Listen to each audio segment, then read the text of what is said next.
Alright everybody, back for another video.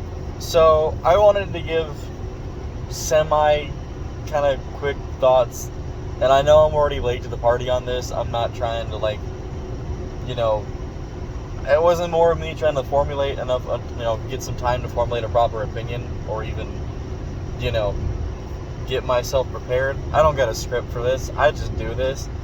But I wanted to talk about the state of play and some of the Summer's Game Fest, at least from the stuff that I remember. I will talk on the Xbox Game Showcase, but I'll probably do a separate thing for that.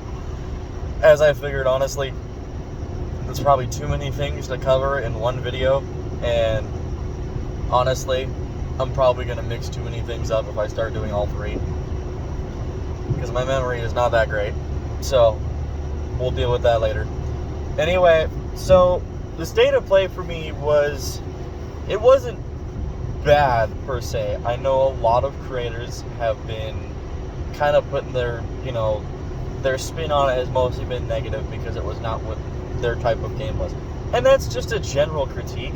Like, I'm not trying to over here and just advocate for the state of play, because I play on both PlayStation and Xbox, and PC would be down the line once I actually can kind of properly save the money for that. But to me, yes, there were a lot of things that aren't exactly my cup of tea, but that's just preference. But even at the end of the day, I can still see the creation and the effort. Yes, it might not be your exact genre, but I'm not going to take away that it might not be an interesting idea or something someone might enjoy. Like, for me, the Final Fantasy Tactics, that one that revealed, that's not my thing. But I like Final Fantasy as a whole, but I prefer the more, action RPG side. I do not care for the turn-based kind of top-down.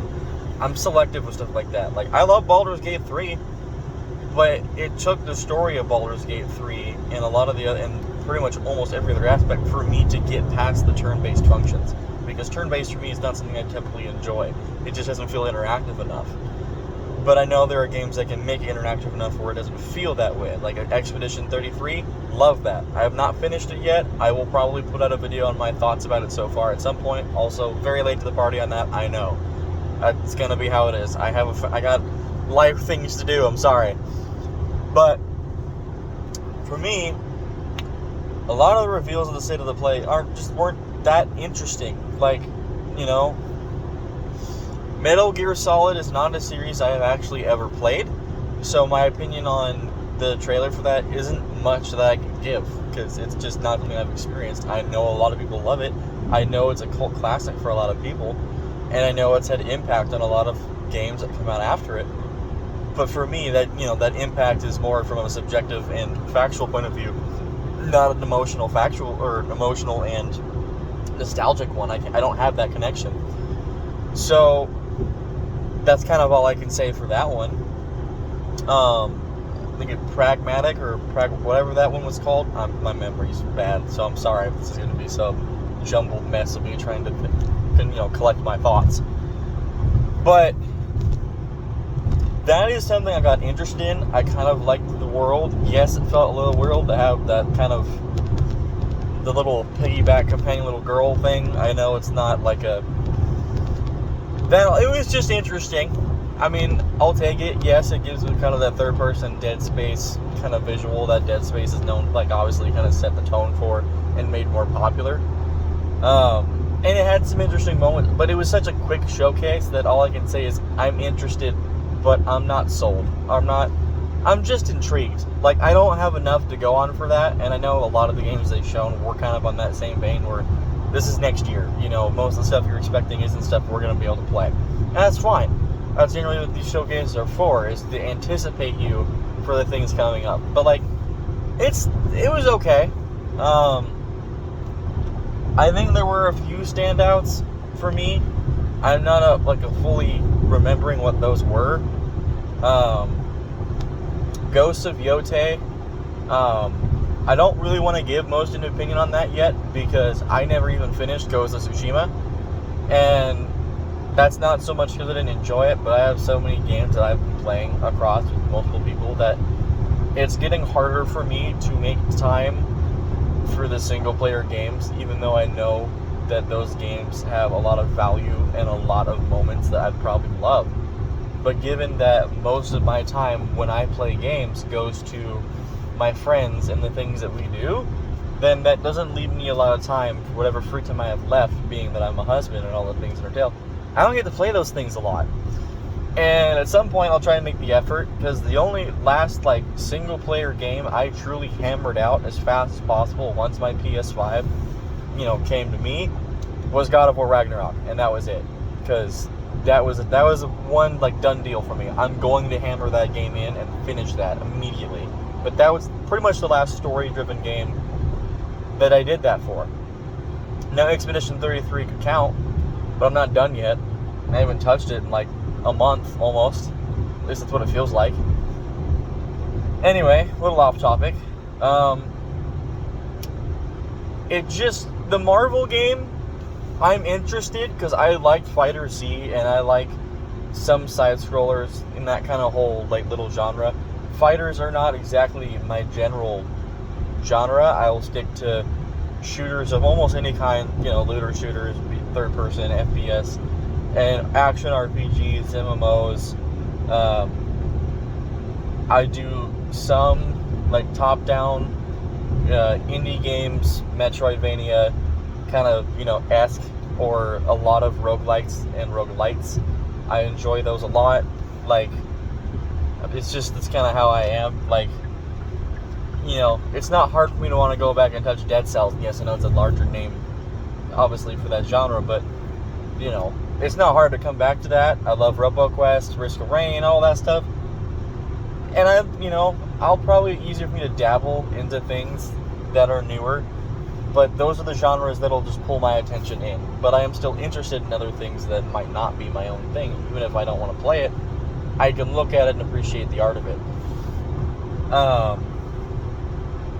The James Bond 007 game, I'm pretty sure that was from Games Fest. You correct me if I'm wrong. I am so jumbled in my memory. I'm just trying to spit out the topic of the games that were showcased from both. So, sorry if this is entirely out of order, but if that hurts anyone with OC or whatever, if they wanted an order of operations here, I'm not that great with that yet, because I'm not writing scripts or doing any kind of real order. So, sorry. That seemed interesting to me. It's not amazing to me yet. It's not because I didn't have a childhood playing of any of the older James Bond games. It just looks like the James Bond version of Hitman, which, if I understand, I'm pretty sure the studios have been making, the new Hitman games are handling it, which is fine. I enjoy the older Hitman games more. I don't remember the name of this one. I know it was an 1847 game. I don't remember the name. All I remember is there was a little girl on the premise you had to find. There was these nuns you fight in this random motel, and they kind of ambush you. I remember a penthouse level that you fight in, and there was always this mace I would go for when I'm sneaking across to kill all the guards, where you get to the rooftop with the girl and the whatever dude that's kind of behind most of this mess. I don't remember the name. If you know what I'm talking about, please tell me what the name of that game is, because that is bothering me. If you don't, that's fine. But that's kind of the more vein of the Hitman games I'd enjoyed. So I'm more curious on the James Bond game than I am, really wanting to play it. It doesn't strike me, I guess, as much as those games did. And even when the new Hitman games came out, it lost luster for me. And then I just, because I got older, I don't know, but that's just how the general feel was for me. As for Neo 3 is something that I really want to try. I did not play the Neo series at all, but I know that it's very highly loved by its community, and I want to give it a shot when that rolls around. So, count me in. What was the other things that were being shown off? Kind of come to mind, because I'm kind of do I really know? I'm starting to blank a bit. I'm gonna be honest. I really don't remember what the hell I was trying to, what was in my head. So I might just have to end it here, because obviously that's not really much thoughts to offer, and I don't want to take up your time, because now I'm just gonna sit here and yap my my ass off for no reason. So, yeah. Anyway, took the time to come check out this video. Appreciate it. For those of you that clicked off, I don't blame you. I mean, it's me. You've seen this face, brother. I'm in my car.